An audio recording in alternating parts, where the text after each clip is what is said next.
কি গো, ওষুধ খাবে না? আবার সিগারেট খাচ্ছ? ডাক্তার বারণ করেছে না? না গো, ভালো নেই মীরা, মনটা আজকে ভালো নেই। মীরা, মনটা আজকে ভালো নেই। খবরটা দেখলে তো? হ্যাঁ, ভালোই তো। সবাই জানালো নন্দীগ্রামের ঘটনায় তোমার কোনো হাত ছিল না। খবরটা তো ভালো খবর। না গো না, আমি সাবধান করেছিলাম, বলেছিলাম চক্রান্ত অনেক গভীরে, কিন্তু ওরা বুঝলো না। হ্যাঁ, আমাদের অনেক বদনাম, রাজ্যে শিল্পের 12টা বেজেছে, ছেলেমেয়েরা চাকরির জন্যে বাইরে চলে যাচ্ছে। কিন্তু বিশ্বাস করো মীরা, আমি চেয়েছিলুম নতুন করে শুরু করতে। ইঞ্জিনিয়ার, ব্যবসায়ী, হাতের কাজ শেখা ছেলেমেয়েদের জন্যে সিঙ্গুরের কারখানা, নন্দীগ্রামে কেমিক্যাল হাব তৈরি, এসব আমি করতে চেয়েছিলাম।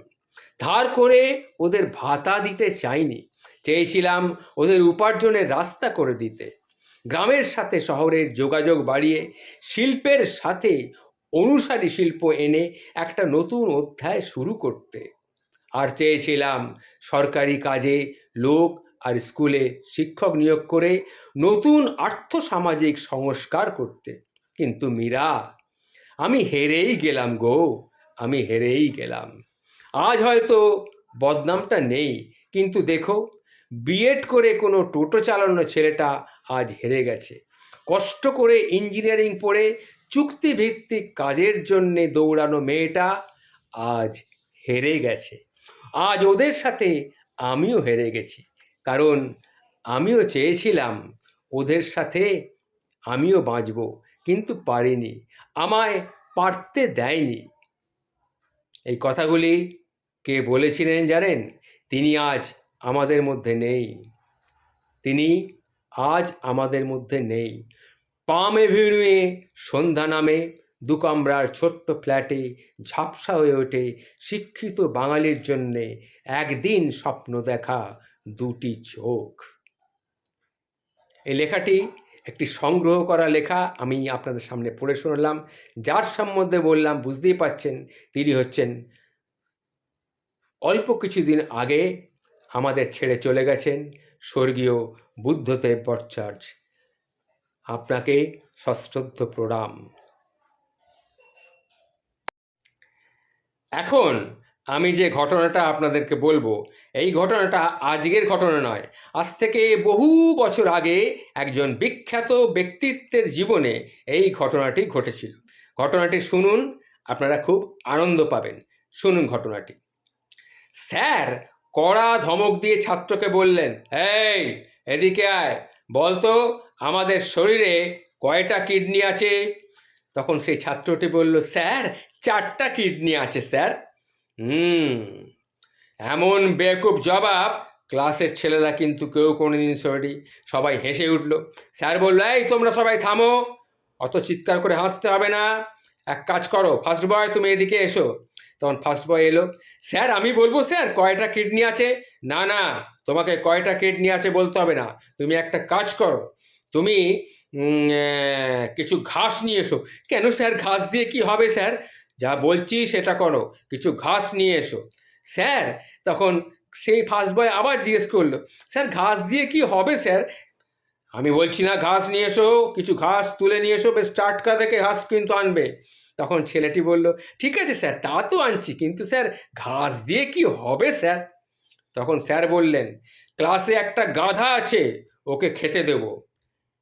4টে কিডনিওয়ালা ছাত্রটি এবার বলল, যাও ঘাস নিয়ে আসো, তার সাথে 1 কাপ ফ্রেশ কফিও নিয়ে আসবে। তখন স্যার বলল, স্যার বেশ রেগে গেল, সে কি, কফি দিয়ে কি হবে? কফি কে খাবে? তখন সেই ছেলেটি বলল, স্যার কফি আমি পান করব, আর যে গাধা সেই তো ঘাসটা খাবে। তখন স্যার বললেন, সে কি, গাধাটা তাহলে কে? তখন ছাত্রটি বলল, আপনি তো স্যার নিজেই জিজ্ঞাসা করেছেন আমার কাছে, আমাদের কয়টা কিডনি আছে, তাহলে আমার আর আপনার দুজনের মিলে তো স্যার 4টা কিডনিই হবে। এই কথা শুনে ক্লাসের ছেলেরা আবার হো হো করে হেসে উঠল। তখন সেই ছেলেটি বলল, তাহলে স্যার বুঝতে পারছেন আমি স্যার গাধা নই। তখন স্যার দেখলেন খুব বিপদ। তখন তিনি বললেন, তুমি একটু বেশি বোঝো। বেশি বুঝতার ছাত্রদের আমি পরীক্ষায় কিন্তু শূন্য দিই, তোমার জন্যে বরাদ্দ হলো গিয়ে ডবল শূন্য। তখন ছাত্রটি বলল, স্যার এতে স্যার আপনারই ক্ষতি হবে স্যার, সবাই বলবে অমুক স্যারের ছাত্র পরীক্ষায় ডবল গোল্লা পেয়েছে, তাতে স্যার আপনারই বদনাম হবে, আমাকে তো কেউ স্যার সেরকম চেনেই না। তখন ছাত্ররা আবার হো হো করে হেসে উঠল। যাই হোক, পরীক্ষা শেষ। শিক্ষক ছাত্রের খাতায় বিশেষ করে নোট লিখলেন, তুমি প্রতিদিন ক্লাসে যে বুদ্ধিমত্তার পরিচয় দাও, বুদ্ধি দিয়ে সবাইকে বাজিমাত করো এবং হাসাও, এটা আমার বিশ্বাস। আমাদেরকে হয়তো ভবিষ্যতে চিনবে না, তবে তোমাকে কিন্তু একদিন এই দুনিয়াবাসী চিনবে। দুনিয়াবাসীকে তুমি কিন্তু হাসাবে। আমি তোমার জন্যে এই খাতায় সেই আশীর্বাদ রেখে গেলাম। ঘটনাটি এইখানেই শেষ। আজ আমরা নিজেরাই দেখতে পাচ্ছি স্যারের সেই আশীর্বাদ সত্যি বলে প্রমাণিত হয়েছে। দুনিয়াবাসী লিজেন্ডদেরও লিজেন্ড। যে ছাত্রটির কথা বলছি সে কিন্তু লিজেন্ডদেরও লিজেন্ড ছিল। তিনি ছিলেন sir Charlie Chaplin. Sir Charlie চ্যাপলিনকে চেনে না পৃথিবীতে এই রকম লোক খুব কমই আছে। সুতরাং বুঝতেই পারছেন সেদিনকার সেই দেওয়া আশীর্বাদ, স্যারের আশীর্বাদ, কিভাবে তার জীবনে আশীর্বাদ, সত্যিকারের আশীর্বাদ হয়ে নেমে এসেছিল। ঘটনাটি শুনলেন একজন লিজেন্ডের জীবনের সত্যিকারের ঘটনা। নমস্কার।